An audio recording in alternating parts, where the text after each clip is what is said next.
감사합니다. 오늘 강의 말씀은 좁은 문이 되겠습니다. 원래는 더 길어야 되는데 주보가 면이 짧아. 그래가지고 다 실을 수가 없고 그냥 성경에 있는 그 타이틀을 보면 좁은 문 들어가기를 심쓰라 하잖아요. 요 액면 그대로 좁은 문으로 들어가기를 심쓰는 그러한 저와 여러분 되기를 주님의 이름으로 축원합니다. 좁은 문이 좋아요? 넓은 문이 좋아요? 솔직하게 넓으면 좋죠. 우리가 이제 일반적으로 그냥 생활 속에서는 넓은 문이 좋다고 그러죠. 근데 꼭 그렇지만은 또 않아요.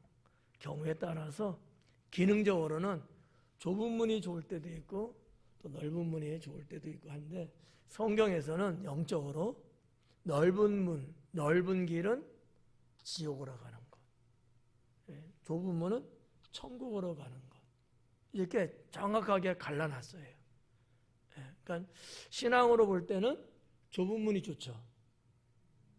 넓은 문이 좋아요? 지옥 가실래요? 다시 한번. 신앙적으로는 좁은 문이 좋죠.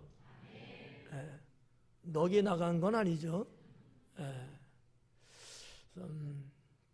이건 뭐 어느 누가 말한 게 아니고 예수님께서 친히 하신 말씀이기 때문에 이건 진리고요, 불변이에요. 그래서 우리가 하나님 믿으면서 세상 살아갈 때 항상 기억해야 될 것은 좁은 문으로 들어가려고 하는 이러한 영적인 노력, 이게 이제 필요합니다. 자, 22절부터 출발할게요. 예수님께서 각성 각 마을로 다니사 가르치시며 예루살렘으로 여행하시더니, 그래요. 자, 여기 22절에 보니까 예수님의 어떤 행적을 우리가 조금 더듬어 볼 수 있을 것 같아요. 자, 예루살렘으로 여행하신다라고 한 이 말씀의 표현은 좀 원어적으로 좀 더 구체화해서 말하면 무슨 얘기냐면 예루살렘을 목적으로 하여서 예수님이 지금 여행한다, 움직이고 있다라는 거예요. 그냥 단순하게 예루살렘으로 여행한다 이 개념이 아니고, 그러면은 목적이 예루살렘 아닐 수도 있잖아요. 그냥 여행의 한 장소일 수도 있잖아요. 근데 원어적으로 보면 그게 아니고 목적이 예루살렘인 거예요. 예루살렘을 목적하고 여행을 하기 시작했다, 이렇게 보시면 될 것 같습니다. 그런데 각 성과 각 마을로 다니신다는 거예요. 자, 그러면 우리가 지금은 어느 정도 와 계신지 모르지만 어쨌든 간에 갈릴리 지방에서부터 출발하셨던 거예요.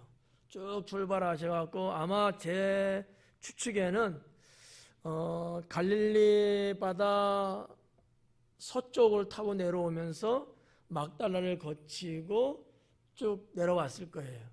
그리고 아마 세겜 땅을 지나고 다시 요단강을 건너서 동쪽으로 가고, 동쪽에서 쭉 타고 내려오다가 다시 요단강을 건너서 예루살렘 여리고로 아마 들어오셨을 거예요.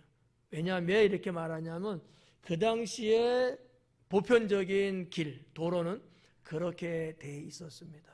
그래서 아마 예수님도 당시에 이런 지리적인 것을 무시하지 않고 다른 사람들이 늘 다니는 그런 것처럼 아마 그렇게 가셨을 거다. 예수님이 그냥 험한 산길이라든지 아니면 뭐 사막이라든지 그냥 아무 인적도 없는 광야를 지나간다든지 그러지는 않았을 거예요. 이유가 뭘까요? 예수님의 움직임 자체가 복음을 전하는 거거든요. 근데 복음을 전해야 되는데 사람 아무도 없는 데로 가면 의미가 없잖아요. 그러니까 갈릴리 지방서부터 예루살렘까지 오는 이 경로 자체가 복음을 전하면서 오는 거였거든요. 그래서 누가가 이렇게 기록한 거예요. 각 성과 각 마을로 다니시면서라는 거거든요. 성은 큰 도시고요. 뭐 얼만큼 인구가 되는지는 모르지만 아무튼 적게는 뭐 한 수백 수천 정도, 많게는 1, 2만까지 이룰 수 있을 만큼 큰 도시였을 거예요. 그리고 각 마을, 이건 아마 적은 도시였을 거예요.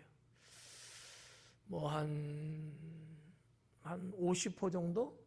집이 한 50채 정도 내외가 될 정도로 이렇게 그냥 작은 마을. 누가가 각 성과 각 마을이라고 두 가지를 같이 기록한 저희가 뭘까?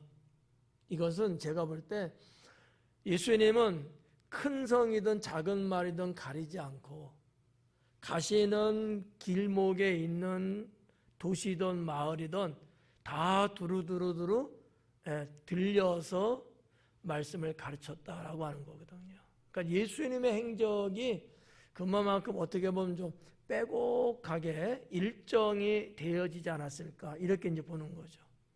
지금도 그렇습니다만 그 당시도 그 도로의 노선을 이렇게 좀 체크해 보면 그 마을들이 상당히 듬성듬성 있었거든요. 큰 마을과 작은 마을이. 그래서 이런 여러 가지 지리적인 것을 놓고 봤을 때 예수님은 단 한시라도 복음을 전하지 않은 적이 없었다라고 하는 것이 누가가 기록한 내용이라고 볼 수 있는 거죠. 근데 여기 보니까 각성 각 마을로 다니사 가르치시며 그래요. 가르치셨다라고 말이 있는데 이 예수님이 가르쳤다라는 말이 하나 있고 복음을 전하셨다는 말이 있단 말이죠. 두 가지거든요. 근데 여기 좀 가르쳤다는 얘기는 무슨 얘기냐? 회당이 들리셨다라는 얘기가 거의 확실해요. 회당이라는 말은 없지만 분명히 가는 곳곳마다 마을마다 회당이 들리셨을 거예요. 작은 마을은 회당 없어요. 뭐 10호, 20호 정도 되는 조그마한 마을에는 회당이 없겠지만 그 주변에는 좀 더 큰 마을들이 있어요. 거기에는 반드시 회당이 있거든요.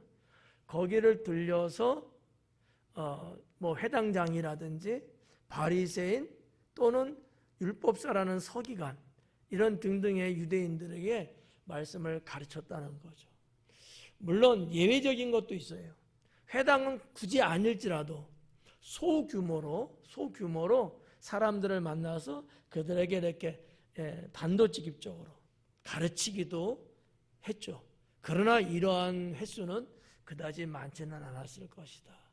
오늘 본문에서 회당이라는 단어는 없지만 아마도 예수님은 마을 곳곳에 있는 회당을 모르는 게 알아요. 그래서 거기를 타겟으로 해서 움직이지 않았을까, 이렇게 이제 보는 거죠. 예수님의 사역 네 가지를 제가 지지난 시간에 말씀을 드렸는데 기억이 나실런지. 예수님 사역 네 가지 뭐가 있었죠? 첫 번째, 병 고치는 거, 뭐 순서는 틀려도 상관없어. 병 고치는 거, 또 귀신 쫓는 거, 또 복음 전하는 것, 또 그렇지, 진리 말씀을 가르치는 거. 네 가지. 그러니까 조금 이 순서를 좀 말한다면 복음 전하시는 거, 그 다음에 병 고치는 거, 귀신을 내쫓아주는 거, 그 다음에 말씀을 가르치는 거. 근데 이 말씀을 가르치는 것이 두 가지였다라고 말씀드렸는데 하나는 하나님 나라, 하나는 진리. 하나님 나라가 어떤 나라냐라는 것과 진리는 달라요. 진리는 뭐냐면 하나님 백성으로서 어떻게 살 것이냐라는 거예요. 하나님의 뜻이 무엇이냐, 이거를 가르쳐 주는 게 진리에 속한다 볼 수 있는 거죠. 오늘도 이와 연결된 말씀들이 이제 해당되는 건데, 유대인들이 하나님 자녀임에도 불구하고 진리대로 못 살았어요.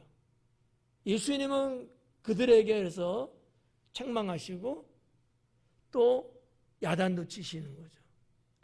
그게 뭐냐? 의를 행치 않고 선을 행하지 않았다는 거죠. 그리고 나쁜 사람들처럼 백성들을 괴롭히고 그들의 재산을 늑탈하고 하나님 뜻대로 행하기보다는 자기의 사리사욕을 채우는 이런 악독업자처럼 그렇게 살았기 때문에 예수님이 계속해서 그들을 질타하셨거든요. 자, 여기서 이 가르치셨다라고 하는 것은 어떻게 보면 하나님 나라와 진리에 대한 거예요. 여러분이 잘 알고 계시는 산상수훈 같은 거 동산에서 말씀하신 거예요. 근데 그 말씀의 8가지 내용은 다 뭐냐? 하나님 나라가 어떤 곳이냐를 말하면서 그 하나님 나라 들어갈 자는 이렇게 살아야 된다 라는 것이 8복 안에 들어가 있다는 거죠. 그래서 이러한 말씀을 예수님은 계속 움직이시면서 각 마을, 각 도성마다 진리를 전해주셨다 이렇게 보시면 되겠습니다. 제가 볼 때 우리 예수님은 자유투어의 용사예요. 저는 그런 면에서 예수님을 닮은 것 같아. 자유여행을 좋아해. 패키지는 별로야. 예수님은 세팅된 어떠한 것으로 가지 않고 언제나 기도하시고 아침에 일어나시면 새벽에 일어나시면 하나님의 어떠한 뜻이라고 할까?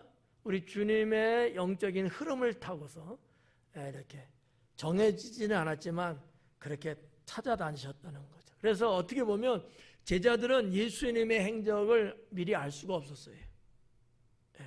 갑자기 어디로 가자 이렇게 말씀하는 거예요. 그러면 제자들이 벙쪄갖고 이러는 경우도 있고 말이죠. 알겠습니다 이런 거. 어떨 때는 일기가 안 좋아. 그 배를 타고 넘어가야 되는데 일기가 안 좋은 거예요. 그러면 우리는 어떻게 해요? 가요 안 가요? 패키지는 갈까요 안 갈까요? 절대 안 갑니다. 자유여행은 가요. 잘 이해를 못하는구나. 자유여행을 잘 안 해서. 자유여행은 뜻이 통하면 가요. 내가 원하는 목적이 있기 때문에.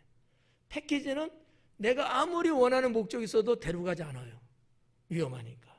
예수님은 갈릴리 호수 바다에 풍랑이 있는다 할지라도 가셔요.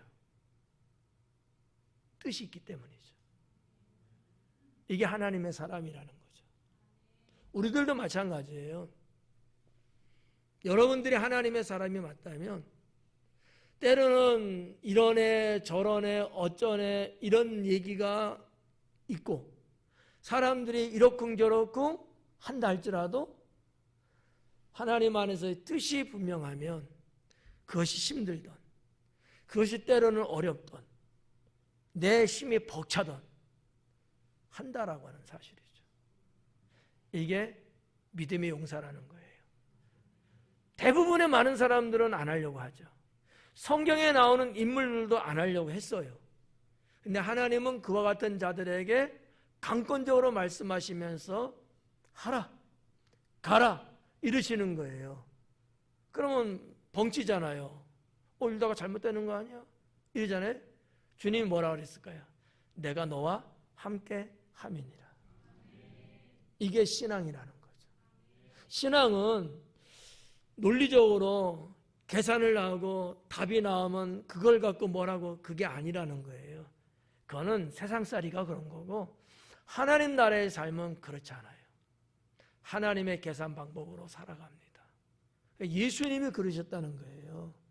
예수님은 다 아시는 분이잖아. 더군다나 공생애에 대한 스케줄도 다 그리고 끝나고 나면 고난받으시고 십자가에 달려 죽는다는 거 다 알잖아요. 그럼에도 불구하고 주님은 그 길을 선택하고 가시는 거죠. 이게 하나님의 사람이라는 거죠. 하나님의 사람. 그러니까 우리도 하나님의 사람, 우리도 천국의 사람이라고 한다면 이런 마인드를 가져야 돼요. 요리조리 계산해보고 따져보고 거기에 믿음이 필요할까요? 그렇게 살면 믿음이 필요 없죠. 그것도 뛰어넘는데 믿음이 필요했던 거예요. 12월 달에 주신 말씀이 뭐예요? 능력으로 일어서는 거예요. 내 힘으로는 안 돼요. 주님의 능력으로거든요. 예, 주님의 능력으로. 말씀드렸잖아. 주님이 주신단 말이에요. 내가 그러려고 주님 앞에서 뜻을 비추면, 나의 믿음의 용기와 결단을 내놓으면 주님은 그것을 할 수 있게끔 능력을 부어주신다는 거지. 이게 신앙이라는 거예요. 이런 게 없으면 이건 신앙 아니죠. 이거는 싹군이에요. 이거는 외식하는 자. 네. 그 당시 예수님 당시의 바리새인들, 외식하는 자들이에요. 겉모양은 상당히 경건하고 영적인 것 같고 어쩌저쩌 그런데 실상은 그렇게 안 살아요.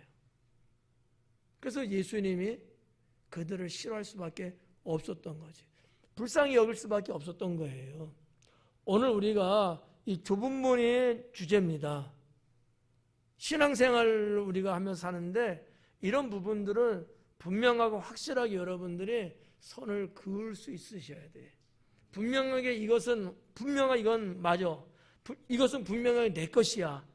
이런 확실성이 있으셔야 된다는 거지. 그러지 않으면 세상을 신앙으로 살기는 버겁습니다. 아마 어려울 거예요. 오늘 그 말씀을 여러분에게 전할 거예요. 이게 없으면 주님 나라 못 들어간다. 좀 여러분이 충격을 받을런지도 몰라요. 목사의 강의에 대해서 여러분이 안 믿으려고 하는지도 몰라요. 하나님 나라는 단순하게 나 믿어서 가는 나라가 결코 아니다.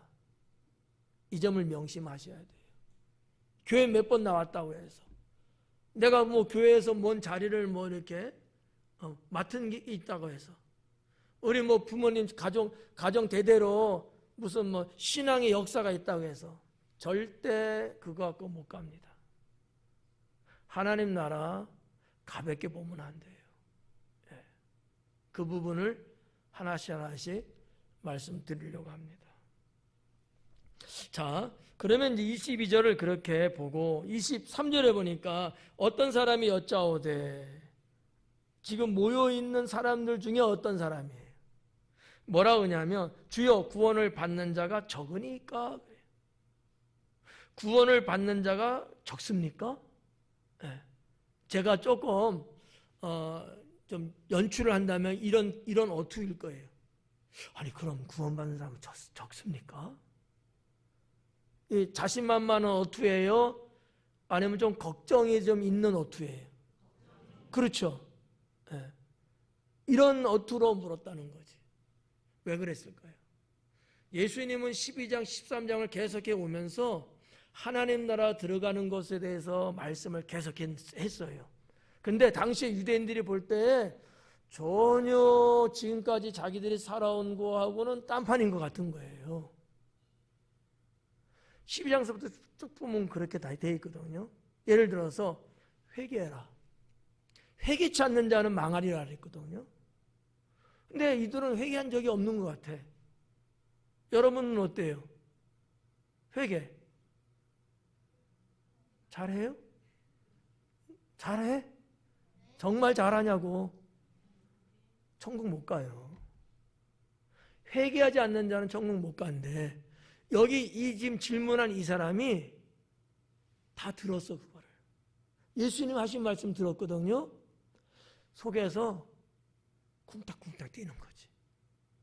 야 어떡하지? 그냥 살았는데. 왜? 우리는 선민이고 우리는 아브라함의 자손이라고 늘 그렇게 알고 왔어요. 그냥 당연히 천국 갈 거라고 생각했는데 나사렛의 선지자라 평판이 되어 있는 이 선생이 말하는 거 보니까 전혀 그게 아닌 거예요. 두렵지 않겠어요? 정말 갈까? 일단 못 가는 거 아니야? 이런 생각. 근데 그 대상자가 나뿐이에요? 아닌 거야.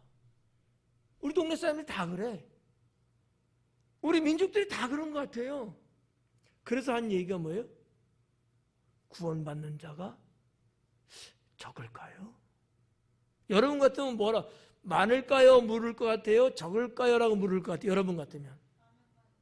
왜? 많을 것 같아서. 그렇지.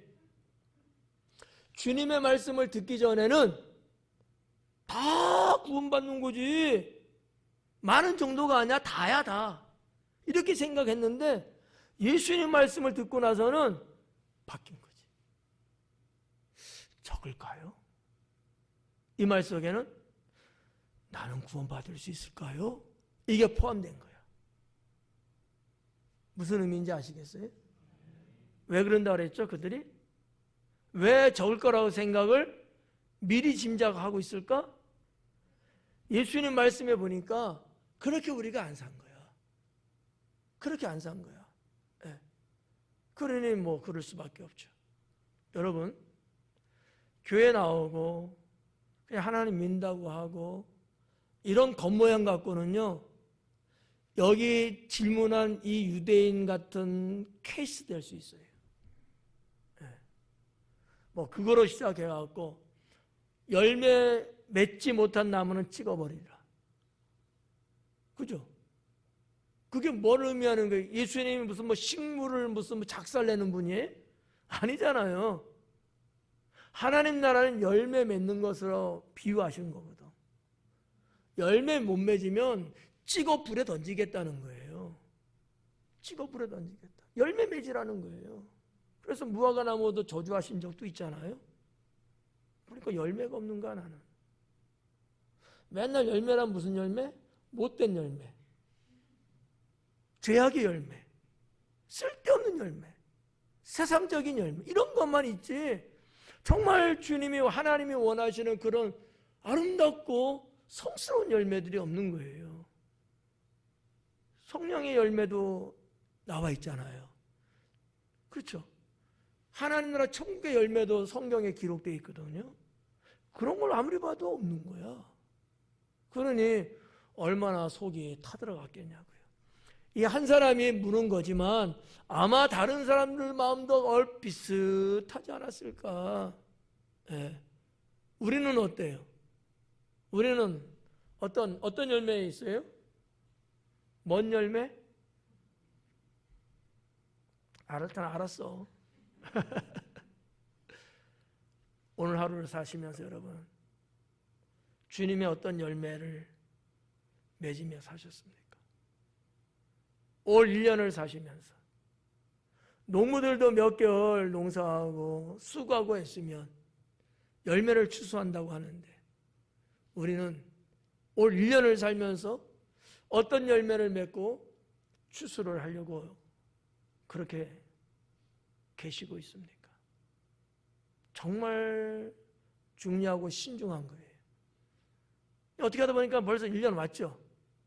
주님 앞에 뭐 이렇게 딱 드릴 만한, 추수해서 드릴 만한 열매들 있으셔야 돼요. 네. 내년에 하시겠다고? 그 생각하셨어요? 내년까지 살 수 있어요? 장담 못 하더라고. 장담 못 해.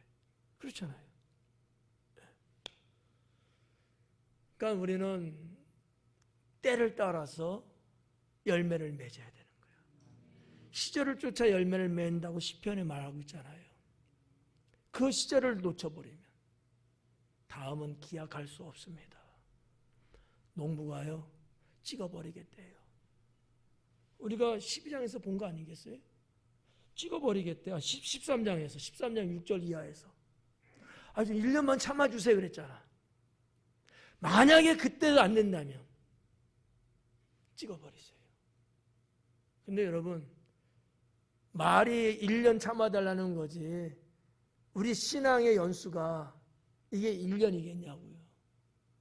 그러니까 아무튼 간에 회개, 열매 맺는 거 이런 것들이 있어야 된다는 것이고 12장에 들어가고 뭐 어떤 거예요? 악을 행하고 불의를 행하고 이러한 자들에 대한 하나님의 심판을 말씀하고 있으니까 천국 못 가겠다 라는 생각을 할 수밖에 없다는 거죠. 성경의 말씀이라만 보시면 안 돼요. 오늘날 우리도 마찬가지예요.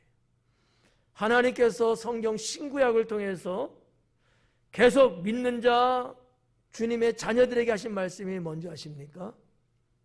하나님의 공의를 행하고 선을 행하며 사는 자가 복이 있고 그 자가 하나님 나라에 합당하다 그랬거든요. 네. 우리 하나님 자녀들이잖아요. 예수님도 사역 시작하자마자 무슨 말씀하셨어요? 너희는 세상의 소금이요 빛이다. 그 사명의 삶을 살라는 거잖아요. 근데 이런 게 만약에 없다면 이 유대인의 질문과 같은 질문을 우리도 할 수밖에 없지 않을까. 내가 주님 나라 간다는 것도 장담할 수 없는 거예요. 왜? 주님 나라에 자격이 안 돼. 아니 목사님 믿으면 간다며요. 이렇게 질문하는 사람도 분명히 있을 거예요. 그러면 그렇게 말하는 당신의 그 믿음은 어떤 믿음입니까? 라고 저는 되물을 거예요. 그 믿음은 어떤 믿음입니까? 아마 할 말 없을 것 같아요. 하나님이 말씀하시는 믿음과 우리가 생각하는 믿음은 다를 수 있어요. 근데 성경에서는 그게 뭐라고 말씀해 주고 있다는 사실이죠. 이해가요? 단순하게 그냥 교회 다닌다, 예배 출석했다, 주일 지켰다, 이거 갖고 믿음이라고 말하면 큰 오산입니다. 정작 하나님이 원하는 것 중에, 바라는 것 중에 그 중심에 뭐가 있느냐? 네가 나의 자녀로서 의를 행하고 선을 행하며 살았느냐라는 거예요. 예배 드리는 거 당연하죠. 이 기본적인 신앙이에요, 이건요. 거기에 얼마만큼 올바르게 살았느냐라는 거야. 얼마만큼 하나님 자녀답게 살았냐 이거예요. 여기에 부끄러움이 없어야 돼요. 여기에 부끄러움이 없어야 돼. 삭개오 봐봐요. 누가 볼 때만 나쁜 사람이지 누가 볼 때는 정당했어요. 그렇잖아요. 그러나 하나님 나라로 딱 대조해 보니까 잘못된 거지. 그래서 내가 재산의 절반을 가난한 자에게 주고 남의 것 토색한 일, 뺏은 것이 있었다면, 강탈한 게 있다면 4배로 갚겠다라고 삭개오가 말했던 겁니다. 무슨 얘기예요? 내가 하나님 원하는 의와 선한 삶을 살지 못했다고 스스로 판단한 거거든요. 이런 부분들을 우리가 다 종합적으로 살피면서 하나님 나라를 바라봐야 되지 않겠느냐라는 거죠. 잘못 오판하면 나 딴에는 죽어도 천국 갈 거라고 생각을 했지만 정작 죽었을 때 지옥 갈 수 있어요. 나 혼자 착각하고 살았던 거죠. 착각하고. 이런 사람이 제가 볼 때는 많을 것이다. 많을 것이다. 여기 지금 본문에서 주여 구원을 받는 자가 적으니까 자, 여러분 볼 때 이제 어때요? 적을 것 같아요? 많을 것 같아요? 답이 그렇게 나오죠? 네. 제가 볼 때도 나는 적다고 봐요. 좀 적다고 여기 써놨어요. 적을 것이다. 왜? 주님 뜻대로 살지 않기 때문에. 주님 뜻대로 안 살기 때문에. 내 욕심 부리고 하나님 영광 가로채고 오만 가지 세상 죄악에 빠지고 영적인 것보다는 육적인 것에 더 탐심을 내고 자기밖에 모르고 살아가는 이러한 삶은 하나님 나라에 합당하지 않습니다. 큰일 났죠? 이제는 심령이 두근두근 하시죠? 에? 자, 그래서 예수님이 24절 말씀하는 거예요. 뭐라고 하냐면 좁은 문으로 들어가기를 힘써라. 좁은 문으로 들어가기를 힘써라. 이 좁은 문에 대한 궁금증은 혹시 없으신가요? 좁은 문이 뭐를 말하는 걸까? 좁은 문이 좁은 문이지 뭐. 근데 아주 중요한 말씀을 하신 거거든요. 좁은 문과 하나님 나라를 같은 거로 말씀한 거예요, 지금요. 근데 유대인들에게 그 좁은 문으로 들어가래요. 들어가는 자가 하나님 나라 들어간다는 얘기야. 실제적으로 하나님 나라는요, 큰 문이고요. 하나님 나라는요, 어마어마한 나라예요. 근데 그 나라를 들어가려면 이 땅에서 좁은 문을 들어가야 된다는 거거든요. 이번에 성지순례 갔을 때 베들레헴 예수님 탄생교회 갔죠? 생각나요, 안 나요? 잘 생각 안 나요? 생각나요? 기억나요? 그 문은 어땠어요? 또 가야 돼. 그래서 문이 좁아요. 그죠? 폭도 좁고 높이도 낮고 이렇게 해서 저도 아마 반드시 못 들어갈 거예요. 아마 저도 이렇게 제 기억에는 이렇게 숙이고 들어갔거든요. 왜 모든 문들이 다 크고 웅장한데 이 교회만큼 왜 들어가는 문이 이렇게 좁죠? 라고 가이드한테 물어본 적이 있어요. 그랬더니만 가이드 하시는 분이 예수님 탄생하신 기념교회다. 탄생하신 주님을 경배하러 들어가는 건데 겸손하게 자신을 낮추고 가야 되지 않겠느냐라는 거예요. 그 말을 듣는데 그렇구나. 그래야 되겠구나. 라는 생각을 하게 됐다는 거죠. 사람들은 다 넓은 길로 가기를 원해요. 근데 주님은 좁은 길로 가래요. 좁은 문으로 가는 길은 협착하대요. 비좁다는 거야. 때로는 아슬아슬하고 위험할 수도 있어요. 그래도 글로 가야 좁은 문으로 갈 수 있다는 얘기죠. 세상 사람들은요, 넓은 길로 가려고 하죠. 아니, 어떻게 보면 여러분들 중에서 누구도 넓은 길로 가려고 하는 사람이 여기도 있을런지도 몰라요. 좁은 길로 안 가려고 하는 거죠. 내가 왜 글로? 편하고 쉽고 간단하게 갈 수 있는 길을 왜 이렇게 힘들고 어렵고 고통스럽게 가? 바보 아니야? 이렇게 속으로 생각하는지도 모르죠. 그런데 주님은 분명히 좁은 문으로 들어가라고 했고, 언제나 이 좁은 문에 대해서 말씀을 하고 계시는데, 이 좁은 문이 그러면 어떤 의미가 있을까? 첫째는 고난의 길이에요. 고난의 길. 한번 여쭤볼까요? 준비하세요.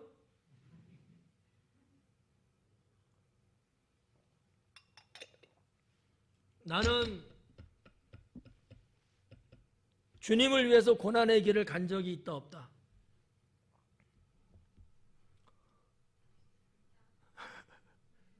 뭐 있기도 하고 없기도 하겠지.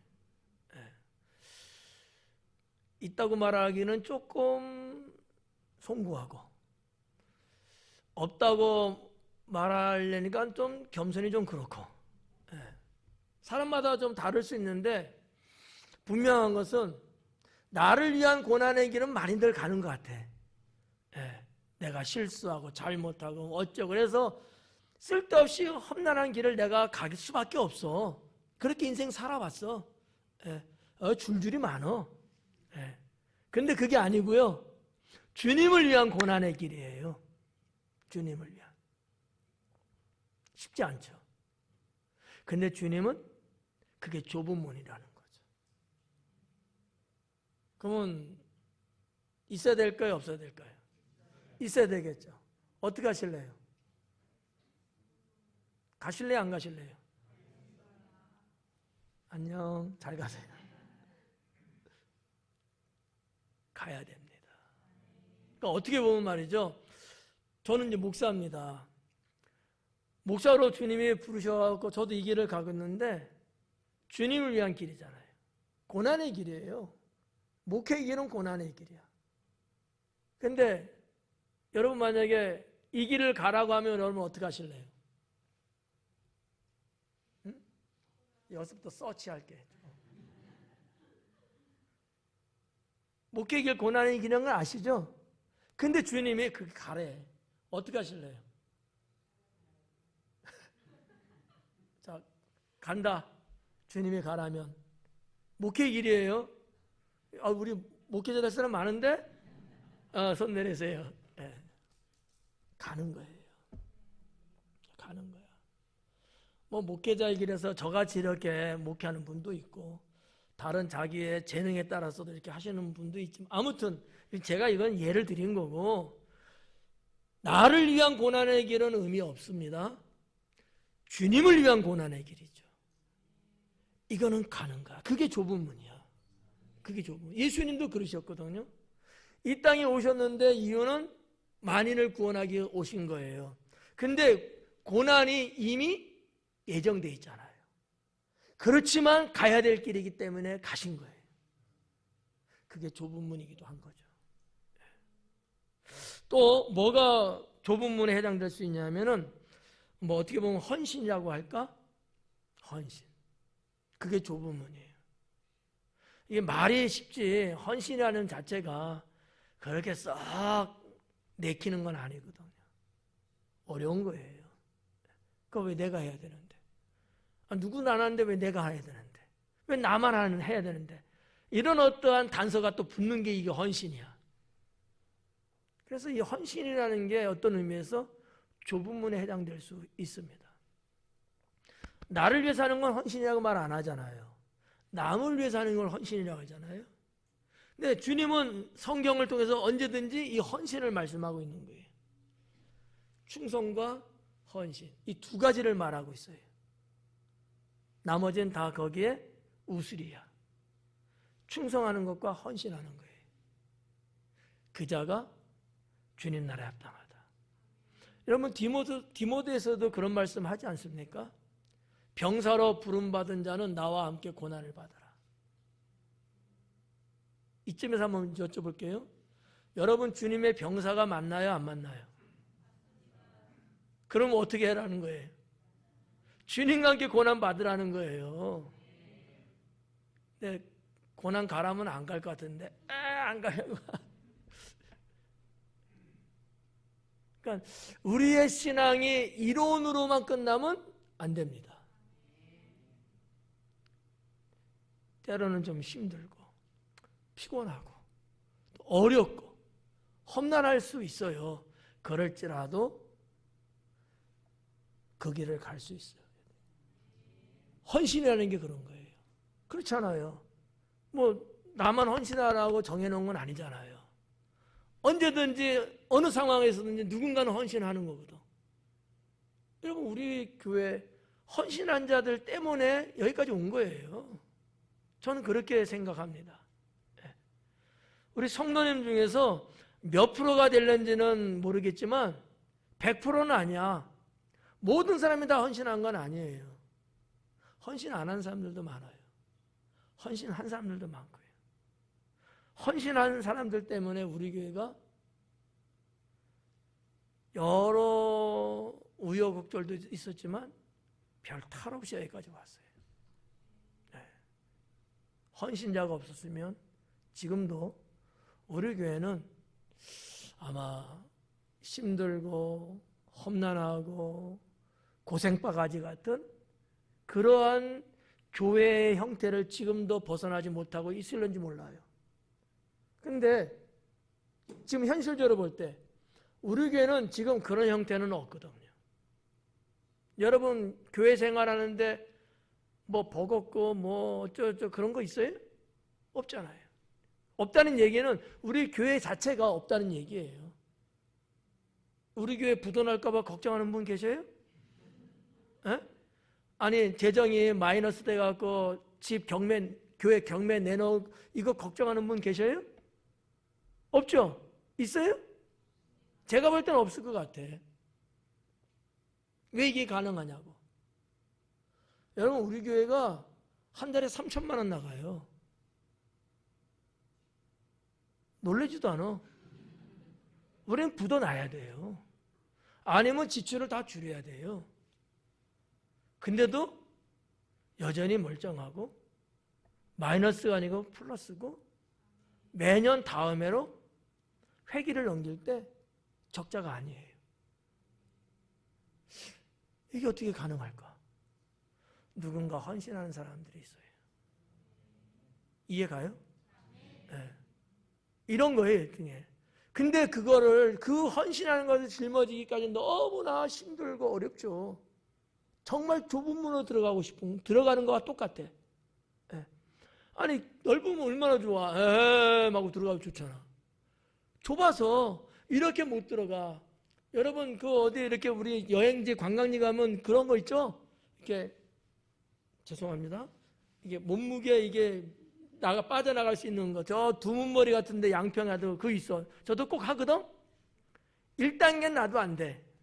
1단계는 여기 1단계 되는 사람 있지 뭐 있는데 1단계는 안 되더라고. 2단계부터는 돼. 네. 근데 나가려고 하니까 비좁아. 근데 뭐 3단계는 널널해. 그냥도 갈 수 있겠더라고. 네. 넓은 문이 있고 좁은 문이 있는데 좁은 문을 심는 건 분명해요. 그럼에도 불구하고 주님은 나와 함께 고난을 받아라. 내 십자가를 져라. 헌신을 말하고 있다는 거예요. 헌신. 이게 좁은 문이다. 여러분들이 주님을 위해서 헌신하고 주님의 고난에 동참하고 이런 신앙의 삶이 좁은 문으로 들어가는 것과 같습니다. 좁은 문의 세 번째 의미가 뭐냐면 하나님의 말씀에 순종하는 겁니다. 요거는 더 이상 말씀 안 드릴게. 너무나 여러분들이 뭐 잘하는 말씀드리니까 이렇게 좁은 문의 의미가 뭐냐라고 한번 짚어봤고요. 자, 근데 여기 좁은 문으로 들어가기를 힘쓰라고 하는 거예요. 힘쓰래요. 힘쓴다는 게 뭔지 아시죠? 힘쓰면은 여러분 몸에서 어떤 변화가 와요? 힘쓰면. 그렇지, 땀나죠? 저도 지금 등짝에서 땀나. 네. 지금 강의하는데 저도 힘쓰고 있거든요. 요 힘쓰라는 우리말로 번역된 원어 단어가 갖고 있는 뜻이 뭐냐면 진지하게 노력하라라는 뜻을 갖고 있는 단어예요. 진지하게 노력하래요. 대충 하고 얼렁뚱땅하고 하는 둥만 그게 아니고 노력을 하는데 진지하게 생명을 담아서 하라는 뜻을 갖고 있는 단어로 되어 있거든요. 좁은 문 들어가기를 진지하게 노력하라는 거야. 에? 트라이 하라는 거야. 실행하라는 거야. 도전하라는 거예요. 그런 게 오면 그때 하지. 이게 아니에요. 나 스스로가 좁은 문 들어가려고 하라는 거야. 좁은 문 누가 멱살 잡고 들어가자 잡아 당겨야 그게 아니라는 거지. 나 스스로가 들어가려고 해야 된다는 거죠. 근데 이 단어가 갖고 있는 문법을 보니까 현재형으로 되어 있어요. 지금 하라는 거예요. 좁은 문으로 들어가기를 힘쓰되 지금 해라. 내일은 늦는다는 거예요. 여러분 우리 인생에 내일이 있습니까? 있잖아. 일반사적으로는 있다고 다 보잖아요. 그래서 그런 캐치프라이 같은 뭐 이런 것도 문구도 막 많이 나와 있잖아. 근데 실상은 없어요.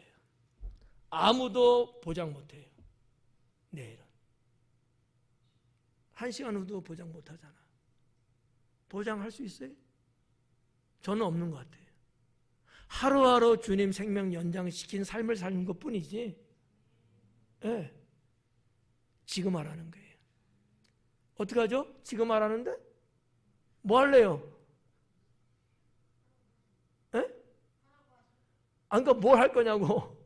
지금 하래. 지금 좁은 문 들어가기를. 하여튼 그래. 지금 예배 중이니까 어떤 게 해당될 수 있을까? 말씀을 여러분이 온 정신을 다해서 말씀 속에 들어가야 돼요. 등짝에 뭐가 나도록? 땀이 나도록. 사람이 그 용 쓰면 그런 데잖아요. 그런 의미예요. 자, 아무튼 진지하게 노력하라는 단어를 주님은 사용하셨다는 거. 근데 뭐 제가 볼 때 여러분들 다 그렇게 신앙으로 살려고 하고 계시잖아요. 아니에요? 노맨이에요? 여러분 이렇게 좁은 문 들어가려고 힘쓰고 계시잖아요. 꼭 2번 물어봐야 되겠어요? 그렇죠? 근데 문제가 있어요. 여러분이 그러고 싶은데 그러지 못하도록 여러분의 발목을 붙잡는 것들이 있다는 사실이죠. 영적이든 육적이든 내면적이든 외면적이든 그런 암초 같은 게 여러분 앞을 꽉 가로막고 있습니다. 어떻게 해야 돼요? 싸워 이겨야죠. 그래서 우리가 보고 지나왔습니다만 깨어있어라 싸워 이기라는 말씀이 있는 거예요. 이겨야 되는 거예요. 그렇잖아요. 이겨야 할 말이 있는 거 아닐까? 졌는데 져서 죽었는데 뭔 할 말이 있겠어요? 산자만이 할 수 있는 거거든. 네. 아유 주님 저 졌슈 어떻게 좀 해줘요. 이게 통할까요? 안 통해요. 주님이 지라고 한 적 없거든. 영적 싸움은 이기라 그랬단 말이에요. 여러분의 앞길을 가로막고 있고 좁은 문을 향하여 들어가려고 하는 여러분을 못 들어가게 하기 위한 거. 왜? 하나님 나라 들어가는 문제니까. 그래갖고 때로는 사람들을 동원시키고 때로는 인생의 문제를 만들고 때로는 집안의 환란을 가져오게 만들고 질병을 퍼뜨리고 이런단 말이에요. 그럴 때 우리는 더욱더 깨어 있어서 싸워 이겨야 된다는 거죠. 이 과정은 대나무의 마디와 같습니다. 이해될까요? 대나무가 쫙 쭉쭉 펴졌잖아. 다나야, 그렇지? 대나무가 쫙 있는데 계속 마디가 있나? 아니지. 쫙 갔다가 마디 있고 쫙 갔다가 마디 있잖아. 이런 마디 정도라는 거예요. 무슨 얘기냐? 충분히 여러분들이 믿음을 갖고 전진해 나가면 얼마든지 감당할 수 있다는 얘기예요. 그 마디를 이겨나오고 갈 때마다 여러분은 영적인 하나님의 사람으로 더 성숙해질 수 있다는 사실이죠. 이게 달라요. 이 체험을 안 해본 사람은 몰라요. 이 얼마나 영적 쾌감이 있고 승리의 기쁨이 넘치는지 이걸 안 겪어본 사람은 몰라요. 그런 사람은 두려워하겠지. 나는 싫어. 그래갖고 어떻게 해요? 알았어 안 가면 되잖아. 알았어 내가 안 하면 되잖아. 포기하고 다 좌절하죠. 주님이 원하는 건 아니죠. 주님은 그럴지라도 뭐라고 말씀하시? 내가 너와 함께 함이니라. 내가 너의 오른손을 들리라. 하라는 거예요. 두려워하지 말고 싸워 이기라는 거거든요. 네. 그래서 이 힘쓴다는 이 말씀 속에 우리가 이런 부분들을 좀 찾아볼 수 있지 않을까라는 거죠. 그냥 순탄하게 잘 될까 이거 아니에요. 하나님의 전신갑주를 무장하고 그런 것이 올 것을 예측하고 대비해야 돼요. 아무 일도 없을 거야. 나 열심히 하나님만 바라보고 난 믿으니까 괜찮을 거야. 그거 갖고 착각하면 안 돼요. 사탄은 어떻게든지 여러분들의 영혼을 죽이기 위해서 각종 방법을 다 동원합니다. 자, 이런 부분들이 있는데 이 힘쓰다라는 이 단어가 예수님 당시 헬라 문화 속에서 이 단어를 썼을 때 어떨 때 썼냐 하면은 운동선수들에게 사용했던 용어입니다. 그 당시도 운동하는 선수들, 올림픽도 옛날에 있었잖아요. 네. 선수들이 뭐 따려고 해요? 금메달. 목에 걸려고, 월계관 쓰려고 그러잖아요. 그러면 그 선수들이 어떻게 해요? 대충 해요? 목숨 걸고 하지 않습니까? 그 의미예요. 그런 자만이 메달을 거는 거야. 신앙생활도 마찬가지예요. 그렇게 힘쓰라는 거예요. 그렇게. 때로는 절제도 해야 되고 때로는 포기도 해야 되고 때로는 싫지만 어거지라도 내가 운동량을 늘려서 나의 기량을 높여야도 되고 그렇죠. 그래야지만이 원하는 목적을 달성할 수 있거든요. 그 옛날에도 운동 경기들이 있었거든요. 그 선수들 그들에게 해당되는 용어이기도 합니다. 힘쓰라는 거예요. 제가 볼 때 여기 힘쓰지 않는 사람이 몇 명 있네. 정신 안 차리고 힘쓰라니까.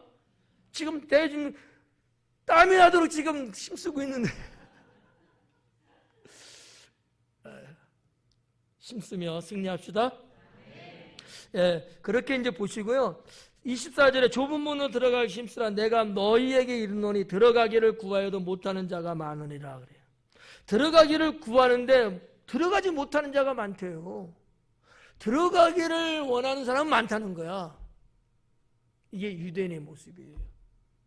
아까도 말씀드렸지만 유대인들은 다 들어간다고 생각하는 거예요. 다 절대야. 근데 들어가지 못한다는 거지.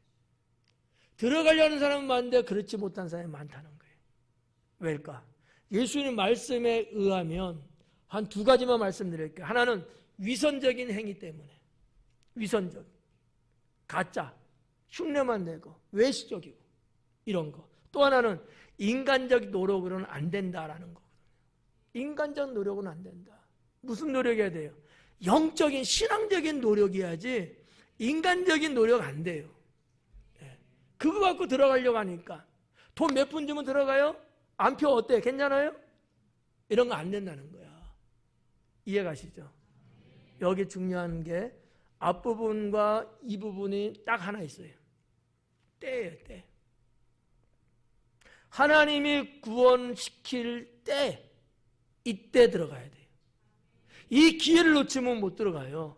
들어가기를 엄청나게 들어가기를 원했어요. 막 들어가려고. 여러분, 자, 봐봐. 여기 봐, 여기.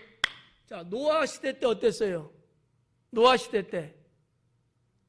노아가 복음 전했어요, 안 전했어요? 전했어요. 사람들은요? 안 들었죠? 콧방귀 꼈죠? 그리고 방주 지었어요. 비가 내려요. 물이 찹니다. 콧방귀 꼈던 사람들은 어땠어요? 나 좀 태워달라고, 나도 좀 살려달라고 그랬을 거 아니에요? 태워줬어요? 안 태워줬어요. 하나님의 구원은 때가 있어요. 때를 놓치면 아무리 들어가고 싶어도 못 들어갑니다. 이게 중요한 오늘 키포인트예요. 우리는 다 뭐 나중에 내가 죽기 전에 내가 갈게 뭐 얼마 후에 한갑 되면 내가 믿지 이런 얘기들 하는 분들이 있어요. 대단한 분들이요. 어떻게 이렇게 장담할 수 있을까? 때가 있어요. 죄송한 표현이 될지 모르지만 아직 주님 나라가 오지는 않았을지 몰라요.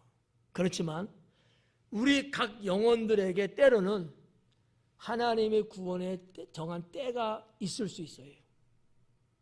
제가 100% 확신할 수 없어서 말을 두리뭉실하게 지금 하는 거예요. 왜?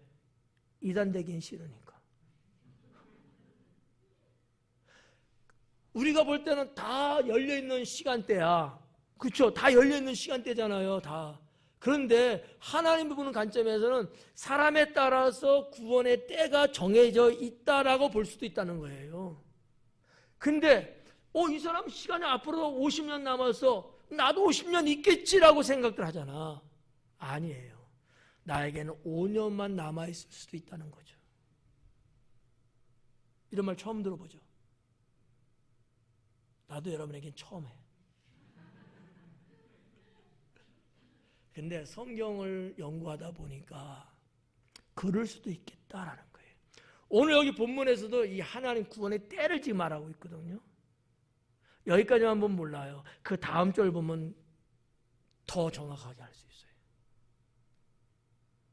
여러분 어떡하죠? 여러분 걱정 없겠네. 여러분 다 천국 갈 거 아니야. 그것도 불확실해요? 천국 못 갈 거죠? 갈 거예요? 그렇게 시집을 해갖고 되겠어요? 팔팔해야지, 팔팔해야지. 팔팔해야지. 그러니까 여기서 제가 말씀드리고 싶은 거는 아무 때나가 아니다라는 거예요. 하나님이 구원도 주신 때가 있어요. 이걸 놓치면 안 된다는 거야. 아유, 아직도 우리 식구 중에 누구 믿지 않고 있는데 걱정 안 돼요? 걱정되죠? 때가 있다니까. 여러분이 50년 남았다 해서 여러분 자녀들은 더 어리니까 70년 남았겠다. 천만에 1년 남은 사람도 있을 수 있어요. 이때 구원시키지 못하면 영원히 구원 못 받을 수도 있어. 근데 아무도 모르지 그거를. 저도 모르죠. 그러니까 뭐라고 그랬어요? 현재형, 지금. 복음도 지금 전해야 되고 믿어도 내가 기회 주실 때 믿어야 돼요. 기회를 놓치면 누구도 장담할 수 없습니다. 그 말씀에 이어지는 게 뭘까? 25절이에요. 집주인이 일어나 문을 한 번 닫은 후에 너희가 밖에 서서 문을 두드리며 주여 주여 열어주소서 하면 그가 대답하여 이르되 나는 너희가 어디에서 온 자인지 알지 못하노라. 이게 때에 대한 말씀이에요. 아니, 집주인이 이제 하루 일과 끝내고 자려고 침소에 누웠어요. 문 닫았어요. 근데 와갖고 두들기는 거야. 문 열어주세요. 문 열어주세요. 열어준대요? 안 준대요? 안 열어준대요. 왜요? 에? 때를 놓쳤어요. 유대인들은 관습과 문화가 어두워지고 그러면은 그들은 침소에 들어가요. 문 딱 닫아요. 예수님은 유대인들의 그런 문화와 관습을 그대로 말씀에 이게 인용하고 계시는 거예요. 아무리 친한 사람도 문 안 열어줘요. 근데 언제 온 거야 지금? 밤에 온 거야. 문 닫혔을 때 온 거예요. 이 집에 언제 와야지 들어가요? 낮에 왔어야지. 유대인들은 다 알 거 아니야. 그때 왔어야지. 오라고 청했는데 오지는 않고 문 닫았을 때 와갖고 열어달라니 열어줄 수 있어요? 안 열어줘요. 예수님 그 말씀하고 있는 거예요. 때에 대한 말씀이에요. 하나님 나라는 구원은 때가 있다라고 하는 거예요. 이걸 우리가 깨달아야 된다는 거지. 그렇지 않으면 나도 지금 안 믿어. 한 30년 더 있다가 그때 다시 시작할게. 근데 이걸 뭘로 보장을 해주고 누가 책임질 거냐고요. 그게 안 돼. 그러니까 참 어떻게 여러분에게 뭐 깊이 말할 수는 없고 이렇게만 봐도 무슨 건지 알잖아요. 이게. 아 그렇구나. 그러면 지금 내가 하나님이 내 생명 지금 연장시켜준 지금 내가 이때 잘해야 되겠구나. 이때 내가 좁은 문 들어가야 되겠구나. 이때 내가 믿음으로 승리해야 되겠구나 라고 하는 거예요. 이런 것들이 믿음의 승리가 계속 축적이 되잖아요. 그러면 어느 날 여러분 우리가 살다 보면 조금 연약해지고 나 자신이 좀 무너질 때 있지 않습니까? 그때의 이 믿음의 힘이 발휘하기 시작합니다. 쌓였던 영역이 그때 나의 부족함을 대신해서 채워주고 지원해주는 거예요. 그게 없는 사람은 똑같이 힘들고 어려운 상황을 만났을 때 그렇지 않은 사람은 바로 주저앉습니다. 근데 이런 믿음이 축적되고 능력이 쌓여있는 사람은 똑같이 어려울 때라도 힘을 내고 오히려 보란듯이 승리해 나갈 수 있다는 사실이죠. 영적인 능력을 계속해서 축적해야 된다는 거예요. 네. 언제 해야 돼요 근데? 지금입니다. 지금이에요. 이런 말씀들을 예수님께서 하셨는데 당시의 바리새인, 서기관, 대제사장 등등의 종교 지도자와 유대의 특히 나쁜 노미움의 사람들에게 들으라고 하시는 거야. 너희가 내가 복음을 전하고 지금 하나님 나라가 가까이 왔다고 외치는데 불구하고 너희들은 지금 콧방귀 뀌고 오히려 주의 선자를 잡아 죽이질 않나. 내가 복음 전하고 가르치는데 방해하고 책동하질 않나. 너희는 지금 기회를 놓치고 있다는 거죠. 나중에 너희들이 와갖고 문 열어달라고 하지만 그때는 늦었다라고 하는 거예요. 그 지금이라는 것을 촉구하고 계시는 예수님의 모습을 우리는 오늘 본문에서 볼 수 있습니다. 26절에 보니까 그때에 너희가 말하되 우리는 주 앞에서 먹고 마셨으며, 주님 앞에서 먹고 마셨대. 이 사람 하는 얘기예요. 예. 아유, 이럴 수 있어요. 우리 친하잖아요. 우리 같이 음식도 먹고 그랬잖아요. 수육도 먹었나? 우리 그랬잖아요. 이 친밀한 관계, 교제를 지금 이야기하고 있는 거예요. 근데 유대인들은 이게 이제 몸에 배어있는 습관, 문화거든요. 막역해요. 이거를 딱 들이밀면서, 그러니까 어떻게? 문 좀 열어주세요 라는 거야. 근데 여러분, 하나님 나라가 그런 관계성 갖고 들어갈 수 있습니까? 안 돼요. 안 되는 거죠. 예수님과 아무리 사이가 좋고 같이 음식을 나눠 먹고 회식도 하고 막 이런 관계였을지라도 하나님 나라 들어가는 문제는 안 되는 거예요. 그런 게 아니고 그냥 도움을 얻고 은혜를 입는 거는 가능하지만 하나님 나라 들어가는 문제는 어떤 것으로도 그거는 해결할 수가 없어요. 이 점을 우리가 분명히 알아야 됩니다. 두 번째는 무슨 얘기를 꺼내요? 우리를 길거리에서 가르치셨나이다 라는 거예요.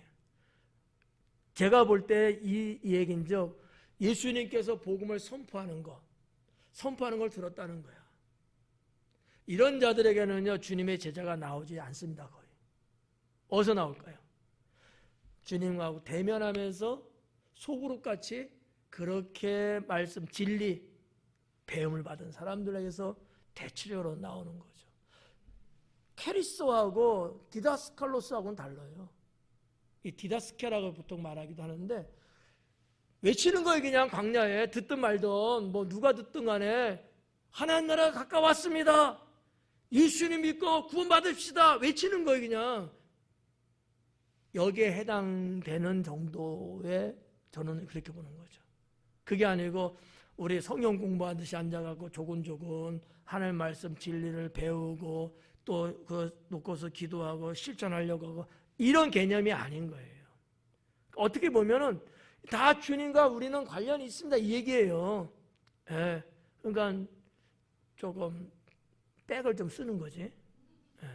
그거 안 된다는 거지. 마태복음 27장 같은 데도 보면 같은 사건인데 다른 말로 이렇게 표현되는 것들이 있어요. 예를 들어서 이런 거지. 우리가 선지자였고 귀신을 내쫓고 우리가 주의 권능을 입었고 문 좀 열어주세요. 우리는 그런 사람이 아니었다는 거야. 근데 예수님이 마태복음 20장에서는 나는 너희를 도무지 알 수 없다 이랬거든요. 그러면 그 당시에 그 사람들은 그 무슨 얘기예요? 선지자인데 온전치 못한 잘못된 거짓 선지자. 선지자로서 진리를 가르치고 진리의 삶을 살고 하나님 뜻을 받아서 백성들을 인도하고 그래야 되잖아요. 그 역할은 하지 않고 그 탈만 쓰고 있었던 거지. 그 예수님은 니네가 아무리 그렇게 했을지라도 예수님을 영접하지 않았기 때문에 주님 나라 갈 수 없다는 거예요. 똑같은 사건을 갖고 마태와 누가가 기록된 포인트가 이렇게 달라요. 누가는 다른 각도에서 이야기하고 있는 거죠. 27절에 보니까 그가 너에게 말하여 이르되 나는 너희가 어디에서 왔는지 알지 못하노라. 행악하는 모든 자들아 나를 떠나가라 하니라. 나는 너를 도무지 알지 못한대요. 한마디로 말하면 예수님은 그들의 관계가 없음을 천명하고 있는 거거든. 나는 너희하고 아무 관계가 없다. 나는 너희들 모른다. 내가 모르는 너희들이다라는 의미거든요. 이 관용적 표현인데 여기 지금 보면은 이 행악하는 모든 자들아 그래. 행악하는. 이 행악에 해당되는 게 뭐냐? 불의하고 악행을 저지른 거거든요. 불의하고 악행을 저지른 자들아 이 얘기예요. 아니 예수님은 좀 어떻게 좀 살려달라고 그러는데 대놓고 행악한 자들이라 그러잖아요. 근데 여기는 번역은 안 돼서 우리 성경에는 이 행악하는 모든 자들아, 이 자들아라는 여기에 단어가 무슨 뜻이냐면은 뭐라고 할까? 숙련공. 그러니까 어떠한 일을 알아서 잘하는 그 정도의 능력을 갖춘 일꾼들 있잖아요. 뭐 기술자라고 말할 수도 있고 단순한 작업 같으면 숙련공이라고 보통 이제 말하잖아요. 그 정도인 거야. 그럼 무슨 얘기야? 불의를 저지르고 악행을 하는데 숙련된 사람들이야. 예수님 표현이에요. 난 널 모른다는 거지. 하나님 나라는 그런 나라 아니거든요. 때로는 여러분, 우리도 이 점은 조심해야 돼요. 자꾸죠. 자꾸 해. 하고 또 하고. 이렇게 자주 하면 어떻게 되죠? 숙련공이 되는 거예요. 그렇잖아. 죄 짓는 게 아주 익숙해졌어. 죄 짓는 게 아주 순탄해. 전에는 두렵기도 하고 내가 버틴기도 하고 씨름도 하고 막 이랬는데 지금은 아니야. 회개 하죠? 근데 또 해. 이게 숙련됐어. 다 해당될 수 있어, 우리도요. 예수님이 이와 같은 자를 가리켜서 나는 너희를 도무지 알지 못한다. 내게서 떠나가라 그러는 거예요. 나 주님 교회에서 성가대 됐어요. 교사 됐어요. 교사. 애들 가르쳤어요. 이러잖아. 그러니까 기다려봐. 네 이름 있나? 야, 네 이름 없어. 없대요. 교회에서 기능적인 역할은 할 수 있을지 몰라도 정말 하나님의 말씀 따라 살지 아니한다면은 주님 나라에 생명록엔 기록되지 않습니다. 제 얘기가 아니잖아요. 성경에서 하신 말씀이에요. 그러니까 어떤 면에서 좀 우리가 심각하게 생각할 필요는 있지 않겠느냐라는 거죠. 우리가 너무 태만하게 예수님 믿고 있는 것은 아닐까 하는 높아심. 이해 가세요?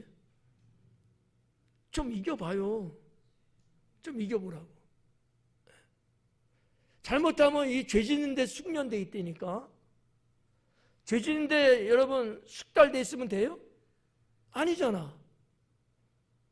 죄 짓는 데 자꾸 숙달돼 있는 거야. 이젠 자동이야. 찍찍찍찍찍 자동이야. 아니지.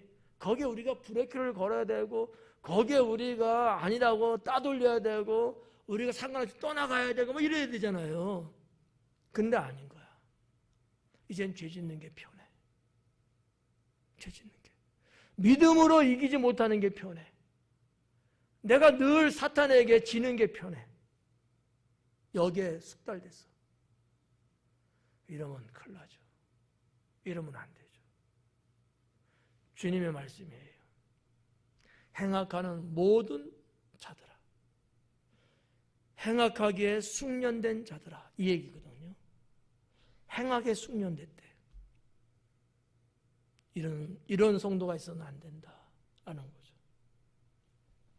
그리고 28절에 너희가 아브라함과 이삭과 야곱과 모든 선자는 하나님 나라에 있고 오직 너희는 밖에 쫓겨난 것을 볼 때 거기서 슬피 울며 이를 갈리라. 아브라함, 이삭, 야곱은 믿음의 조상, 믿음의 열조죠. 선지자들은 하나님께서 보내신 선지자들이죠. 근데 당시의 바리새인들과 제사장 서기관들이 선지자들을 잡아오게 가지고 죽이기까지 했잖아요. 그 중임당했던 하나님께 세움받은 선지자를 말하는 게 그들은 다 어디 있다? 하나님 나라에 있다. 반면에 뭐라 그래요? 오직 너희는 밖에 쫓겨난 것을 볼 때 너희는 밖에 있대요. 하나님 나라 밖에 있다는 거야. 이들이 누구예요? 앞서서 말한 악을 행하는데 숙련된 사람들, 죄를 알면서도 짓고 일부러도 짓고 짓는 것이 편하다고 생각하는 사람들. 그런 너희들은 어떻다는 거죠? 밖에 쫓겨난 것을 볼 때 거기서 슬피 울며 이를 갈리라. 슬피 운다는 것은 어떤 의미냐 하면은 후회하고 있는 거예요. 괴로운 거죠. 내가 왜 여기 왔을까? 유진이잖아. 내가 하나님 백성, 내가 선민이라고 알았는데 내가 지금 지옥 갔으니까 얼마나 통탄할 노릇이냐고요. 그러면서 이를 갈고 있다는 거지. 바드득 바드득 가는 거야. 저는 이것을 두 가지로 해석합니다. 하나는 죄악, 음부의 고통을 표현하고 있는 것이고, 또 하나는 이 사람이 누군가에 의해서 유혹됐어요. 나를 이 지옥으로 오게끔 만든 자에 대한 분노죠. 내가 예수님 믿을 수 있도록 해줘야 될 사람이 복음 전하지 않아서 내가 한 번도 복음 들어본 적이 없어 내가 가고, 무슨 수를 써더라도 하나님 믿게끔 했어야 되는데 안일하게 대처하고 했던 사람들에 대한 분노가 이를 갈고 있는 상태라는 거예요. 그렇잖아요. 좀 더 나를 더 악착같이, 좀 더 나를 듣기 싫은 소리 있을지라도 나를 더 잡아당겨주고 했으면은 내가 여기 오지는 않았을 텐데, 내가 그때 안 올 수 있도록 해줘야 될 사람인데 그게 나를 방치해놓은 거지. 그들에 대한 분노, 이를 갈고 있는 거예요.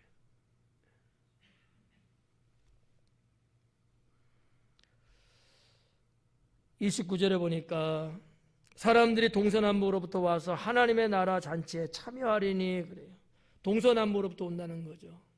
이거는 이스라엘 경례를 말하는 거 아닙니다. 이방인들을 다 말하고 있는 거예요. 이사야서에서도 49장에서 이런 말씀을 하고 있거든요. 동서남북으로부터 와갖고 예루살렘이 회복된다는 예언의 말씀이었어요. 그걸 예수님은 여기서 인용하고 있는 거예요.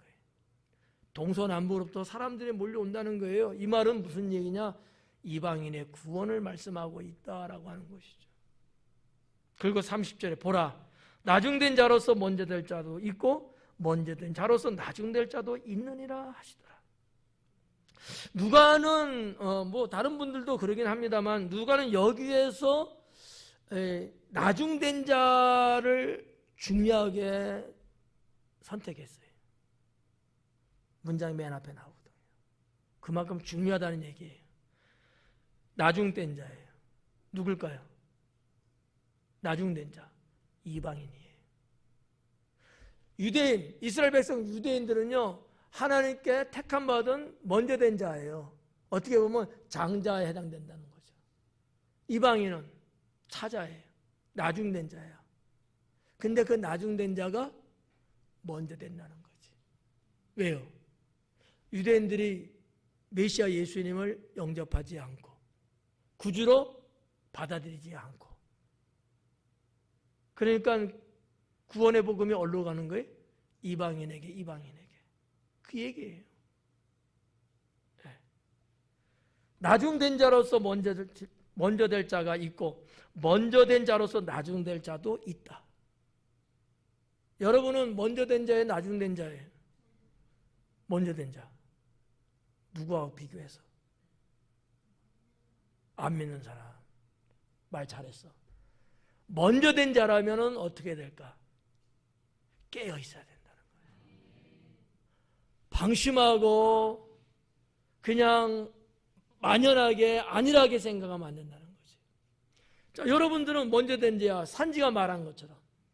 맞죠? 이방이 그렇게 따지지 말고 여러분 집안에서 먼저 된 자, 여러분 친구들 중에서 먼저 된 자, 우리 교회에서 먼저 된 자, 그러면 어떻게 해야 된다? 깨어 있어야 된다는 거예요. 먼저 된 자지만 깨어 있지 못하고 말씀에 서지 못하면 어떻게 된다? 나중된다. 요한계시록에서 마지막 때 구원받는 유대인들, 이방인들 먼저 하나님이 구원시키시고 유대인들은 언약의 백성이기에 마지막 때에 14만 4천의 유대인만 구원시키는 요한계시록 말씀이에요.